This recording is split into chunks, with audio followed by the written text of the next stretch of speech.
Hello tout le monde, j'espère que vous allez bien. Pour une fois, j'introduis cette vidéo en plein air puisque je suis en train de promener les enfants. J'ai pas pris le temps de filmer cette introduction à la maison. Donc voilà, ça va être en plein air.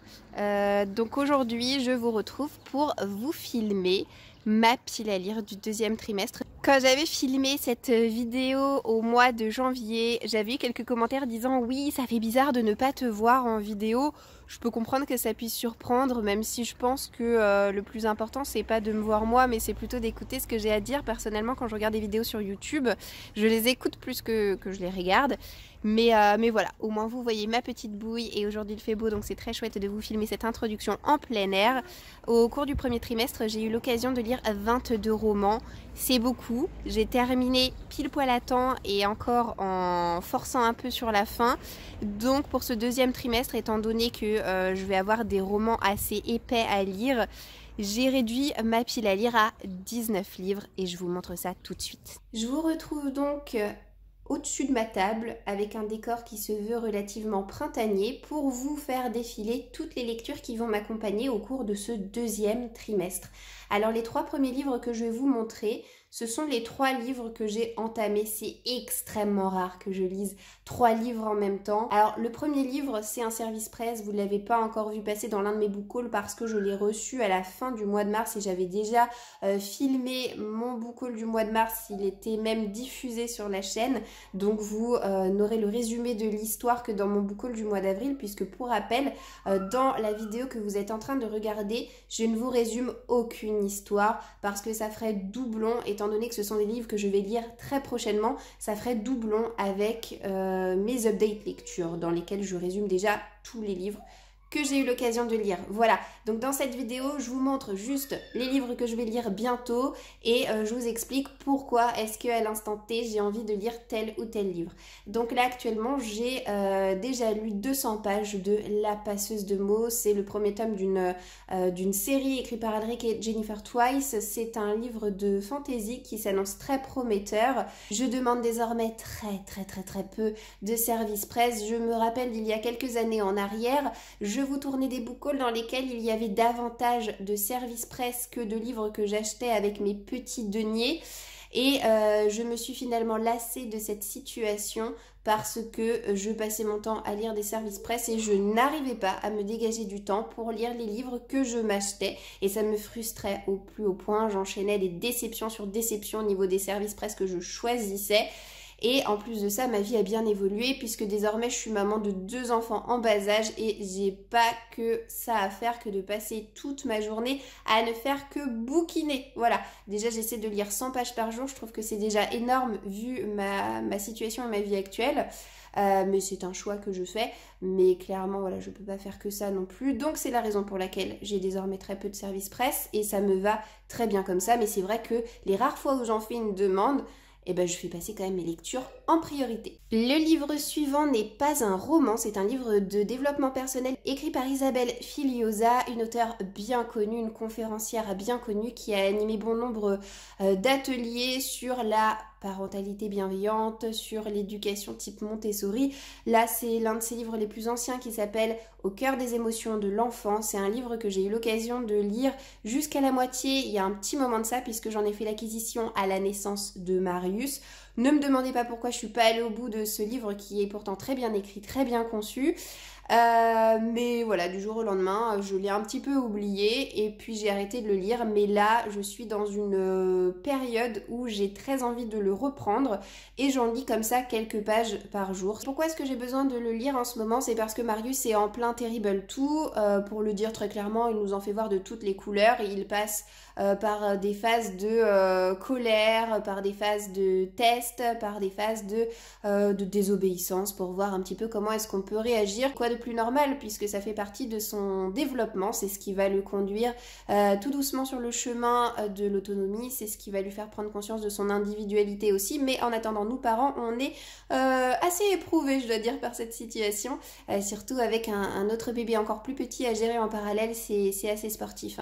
Donc je sais que c'est pas son livre le plus adapté, elle en a écrit un autre qui s'intitule J'ai tout tout essayé. Donc c'est sur la période d'opposition entre 1 à 5 ans, mais ce livre je ne l'ai pas. Donc en attendant, je ressors celui-ci. Et le dernier livre que j'ai entamé, c'est la relecture du premier tome de Outlander, un beau bébé qui comporte 952 pages pour être précise, et j'en lis 10 pages par jour. J'ai calculé que comme ça, dans 3 mois, je l'aurai terminé. C'est un livre que j'ai lu il y a plusieurs années de ça. J'avais même lu aussi le tome 2 de la série et j'avais vu dans la foulée les 2 premières saisons qui ont été de très belles adaptations. Ça a été vraiment très fidèle. Enfin bref, je m'étais régalée autant avec les livres qu'avec la série télé. Et ce livre, je vous l'ai montré en tout début d'année parce que j'avais très envie de pouvoir en faire la relecture au cours de cette année 2021 afin de pouvoir aussi revoir la série. Peut-être même que je vais essayer de convertir mon amoureux pour regarder la série. Je sais pas encore si ça lui plaira, mais on fera au moins un essai. Outlander, tout le monde connaît cette série, inutile d'en parler plus longuement, mais voilà, sachez que je suis retournée en Écosse au XVIIIe siècle pour retrouver Claire et Jamie. Au cours du premier trimestre, j'ai eu l'occasion de relire, puisque je les ai lus un nombre de fois incalculable, les tomes 6, 7 et 8 de la série de manga Fruits Basket. Boum badaboum. Au cours de ce deuxième trimestre, j'ai donc la ferme intention de pouvoir relire les tomes 9, 10 et 11. Cette vidéo, elle a aussi la double utilité de vous montrer les livres qui ont été sélectionnés par vos soins et qui ont remporté en tout cas le plus de votes pour intégrer ma pile à lire saisonnière, en l'occurrence ma pile à lire printanière. Si par exemple vous ne me suivez pas sur Instagram, vous pouvez ainsi voir les 5 heureux élus. Alors je commence par Pardonne-lui de Jodi Picoult. Je crois que c'est l'un des livres qui a remporté le plus de votes et c'est assez exceptionnel quand on pense que ce livre, je l'ai proposé à plusieurs reprises au cours des dernières années pour intégrer des présélections saisonnières et que c'était à chaque fois le vilain petit canard, celui qui n'était jamais choisi. Et je suis tellement heureuse que ce soit enfin son tour. Pardonne-lui, c'est un roman historique écrit par Jodi Picoult. Ça parle, il me semble, de la Seconde Guerre mondiale. J'en sais guère plus, mais ça m'a l'air très émouvant. Parmi les 5 gagnants, il y a également Rosen. Donc c'est le premier livre d'une duologie écrite par Laetitia Danaé, une jeune auteure française que j'ai découvert grâce à sa trilogie Lune pourpre, sortie chez Snag.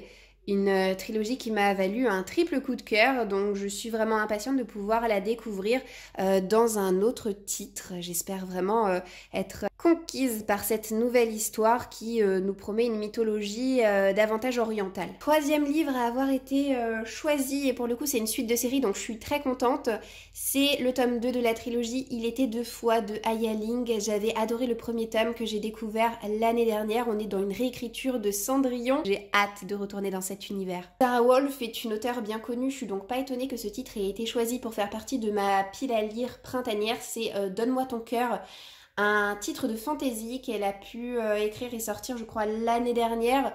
Je suis pas du tout intéressée par les autres écrits de cet auteur en matière de romance contemporaine. En revanche, ce livre me donnait très envie. J'ai horreur de la couverture, soyons francs, mais j'ai vu passer de très bons retours concernant cette histoire et ça m'a rendue curieuse. Donc voilà, je suis bien contente de pouvoir bientôt mettre le nez dedans. J'ai en revanche été assez surprise par le choix de mettre ce livre dans ma pile à lire printanière. C'est-à-dire que quand moi je vous fais des présélections, je vous présente 10 titres et j'ai évidemment très envie que chacun de ces 10 titres soit choisi. Donc celui-ci comme les 9 autres. Mais étant donné que c'est un livre que j'ai finalement très peu vu passer, dont le résumé a l'air assez banal, dit comme ça, je me suis dit que ce livre n'allait pas forcément être choisi. J'ai donc eu la délicieuse surprise de voir qu'il faisait partie des 5 vainqueurs. Donc c'est J'aime tout ce qui me rappelle que je ne suis pas seule à souffrir sur cette terre, écrit par Stéphanie Butland et qui va nous permettre de suivre le quotidien d'une jeune libraire. J'ai reçu un autre service presse il y a quelques temps, c'est Frost Art de Jamie Littler, donc c'est sorti chez Nathan. Et c'est un livre qui est à destination des enfants, je crois, à partir de 9 ans, quelque chose comme ça. J'aime énormément les illustrations et ça m'a l'air d'être un récit de fantaisie, mais dans une période un petit peu glaciaire. Dans ma pile à lire de début d'année sur les livres que je veux relire cette année, Il y avait également plusieurs tomes de la série La Communauté du Sud de Charlène Harris. Et donc j'ai relu le 4e tome au cours du premier trimestre. Je relirai donc le tome 5 entre le mois d'avril et le mois de juin. Toujours dans cette même pile à lire, il y avait chacun des romans de l'auteur Colleen Hoover. Donc soyons francs, je vous tourne cette vidéo, on est début avril. Ça me semble hautement improbable que je réussisse cette année. Je relirai absolument chacun des livres qu'elle a pu écrire, même si ça doit me prendre 2 ans, voilà, c'est pas grave. Donc au cours du premier trimestre, j'ai eu l'occasion de lire son livre Indécent, puis Incandescent, et ensuite c'était Éblouissant, je crois, le tome 3. Et du coup, je passe à une autre histoire avec Hopeless qui m'avait valu à l'époque de la découverte de ce titre un formidable coup de cœur. Je n'ai en revanche pas dans ma pile à lire et je compte pas du tout me le procurer le tome 2 qui était, je crois, Losing Hope. Par contre, et ça me permettra tout de même de mettre un point final à cette histoire, j'ai acheté en fin d'année dernière le petit livre Finding Cinderella, qui est, je crois, une nouvelle qui nous permet de découvrir le chassé-croisé amoureux des 2 meilleurs amis de Sky et de Holder. L'année dernière, je vous ai aussi fait une petite pile à lire pour vous présenter 5 livres que j'appelais les laissés pour compte de ma palle, c'est-à-dire que pour X ou Y raison, ces livres, ils étaient dans ma pile à lire depuis belle lurette et j'arrivais pas à me caser la lecture. Mais j'étais quand même fermement décidée à remédier à cette situation. C'est pour ça que j'ai bien envie de découvrir Dernier meurtre avant la fin du monde de Ben H. Winters au cours de ce 2e trimestre. Et là pour le coup je passe du côté d'un roman qui est La perle et la coquille. C'est je crois le tout premier roman de Nadia Hachimi qui me fait de l'œil dans mes bibliothèques depuis belle lurette et je n'arrive jamais à prendre mon courage à 2 mains et à ouvrir ce livre alors que je pressens une formidable découverte littéraire. Donc j'ai vraiment hâte de découvrir la plume de Nadia Hachimi et de découvrir cette histoire. Au cours du premier trimestre, j'ai eu l'occasion de découvrir le premier tome de la série manga phénomène The Promised Neverland, où j'ai passé un super moment de lecture en compagnie de Norman et ses copains. J'ai frémi et tremblé avec eux et j'ai vraiment hâte de pouvoir progresser de manière un petit peu plus assidue dans cette série de mangas ô combien prometteuse, donc je compte bien la poursuivre en lisant le tome 2 au cours de ce prochain trimestre. Quand arrive le printemps, j'aime beaucoup lire des titres remplis de douceur et pour moi, cette série, eh bien c'est vraiment ça, la douceur, les lectures cosy à l'état pur. C'est le tome 2 de la série À tous les garçons que j'ai aimé, écrit par Jenny Han. Donc là c'est PS, je t'aime toujours. J'ai vraiment beaucoup aimé le premier tome, mais je l'ai lu il y a longtemps maintenant, je sais pas, je l'ai lu il y a au moins 4 ans je dirais. Peut-être que mon engouement sera passé, je n'en sais rien. En tout cas il traînait dans ma pile à lire.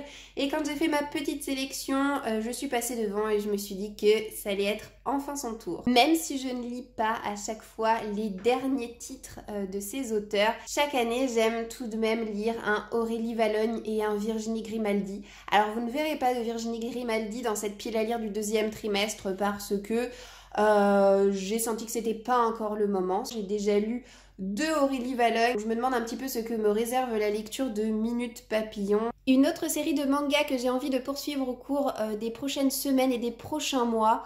J'en lis assez régulièrement, même si je suis pas encore tout à fait à jour. C'est le 4e tome de l'Atelier des Sorciers, une série de mangas que je chéris énormément pour son ambiance et ses graphismes. Lorsque j'étais en train de composer ma pile à lire, mon regard est tombé sur Les cœurs brisés ont la main verte. En fait, je commence à avoir beaucoup de romans en format poche. Et comme ils sont tous collés les uns contre les autres, c'est pas évident de voir à quoi ils ressemblent, c'est pas évident de voir en un seul coup d'œil la couverture ou quoi que ce soit. Et j'avoue que j'avais un petit peu oublié que je l'avais en ma possession, même si c'est une acquisition relativement récente puisque je me suis acheté ce titre l'année dernière. C'est écrit par Abby Waxman. Cette couverture me semblait un petit peu printanière et je me suis dit, ça parle de jardinage. On va prendre ça pour le printemps, ce sera très bien et j'espère que ce sera une lecture douce, une lecture joyeuse. Chaque année en début d'année, je vous présente aussi une pile à lire de ces derniers tomes de séries trilogie qu'il me reste à lire dans mes bibliothèques. Et j'ai inclus dans cette vidéo et dans cette pile à lire là Un parfum de rose et d'oubli qui est un tome compagnon écrit par Martha Hall Kelly dans le même univers, on va appeler ça comme ça, mais dans la même ambiance que son premier titre, Le Lilas ne refleurit qu'après un hiver rigoureux, qui se passait lors de la Seconde Guerre mondiale, qui m'avait valu un énorme coup de cœur. Là, pour le coup, ça se passe pendant la Première Guerre mondiale. J'ai cru comprendre que ce titre était un petit peu moins bon, mais je m'y plongerai tout de même avec délice. Le dernier manga que je compte lire au cours de ce deuxième trimestre, c'est le premier tome de la série Arte. J'avais très envie de découvrir cette série de mangas, ça va enfin pouvoir être fait, je me languis. Le dernier roman que j'ai à vous présenter dans cette vidéo, c'est un cozy murder, j'en lis très peu, mais ce titre-là, vous êtes nombreux et nombreuses à le connaître et ou à l'avoir déjà lu. Et il me fait de l'œil depuis tellement longtemps, j'arrivais juste pas à sauter le pas, mais ça va être fait dans les semaines à venir. C'est le premier tome des détectives du Yorkshire, Rendez-vous avec le crime. Oh là là, qu'est-ce qu'il me tente ce livre. Le tome 2, je me le réserverai pour le mois de décembre, je pense, parce que j'ai cru comprendre que le tome 2 se déroulerait pendant la période de Noël et j'avais envie de découvrir le premier tome bien avant cela, donc c'est pour ça que je le lirai au cours du printemps. Et je termine cette vidéo en vous montrant le dernier livre de cette sélection. C'est un ouvrage graphique qui s'appelle Blanc autour. Vous l'avez vu passer récemment dans l'un de mes derniers book hauls. Ça se passe pendant la ségrégation et on va tout simplement évoquer le premier pensionnat à voir le jour qui va accueillir en son sein des jeunes filles noires et ça va énormément faire jaser aux alentours. Autant vous dire qu'après en avoir longuement entendu parler pendant la période de la sortie de ce livre sur les réseaux sociaux, mes attentes sont extrêmement élevées. Et voilà, cette vidéo est désormais terminée. J'espère qu'elle aura pu vous inspirer pour de prochaines lectures vous concernant. Je vous souhaite en tout cas de passer une très belle journée et je vous dis d'ores et déjà à bientôt dans une prochaine vidéo. Ciao, ciao!